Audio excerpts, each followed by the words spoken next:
প্রবল গরম থেকে নিস্তার মিলেছে ঠিকই, কিন্তু টানা কয়েকদিনের বৃষ্টিতে কার্যত বানভাসে দক্ষিণবঙ্গের একাধিক জেলা। পশ্চিম মেদিনীপুর, বাঁকুড়ায় রাতভর টানা বৃষ্টিতে ফুঁসছে গন্ধেশ্বরী, শিলাবতী, দ্বারকেশ্বর। ডুবে গিয়েছে বাঁকুড়ার সিমলাপাল সেতু।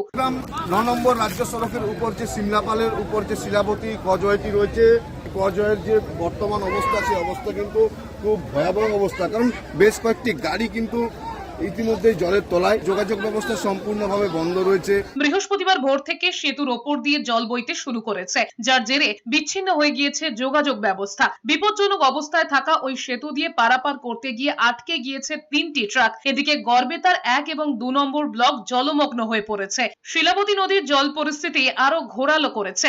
ডুবে গিয়েছে ভেলাইডিহা সেতু। ঝাড়গ্রামের বিনপুর শিব মন্দির এলাকায় স্কুলবাড়ি কার্যত জলের তলায়। মৌসুমীর অক্ষরেখা এবং নিম্নচাপের জোড়া ফলায় ভারী বৃষ্টির পূর্বাভাস রয়েছে দামোদর উপত্যকায়। এর ফলে জল ছাড়া শুরু করেছে ডিভিসি। মাইথন পঞ্চায়েত জলাধার থেকে 35,000 কিউসেক জল ছাড়া হতে পারে বলে খবর। ফলে দুশ্চিন্তা বাড়ছে নিম্ন দামোদর উপত্যকার বাসিন্দাদের। গাড়ি চালায় ড্রাইভার আছে, দেখি নদীতে জল যেতে পারেনি, কাল থেকে দাঁড়িয়ে আছি।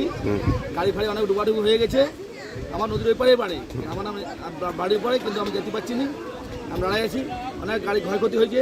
জল অনেক জল, মানে প্রায় হাফতাল কাছে জল আছে, 20 ফুট 30 ফুট, ব্রিজ থেকে উপরে 5-10 ফুট উপরে আছে জলটা।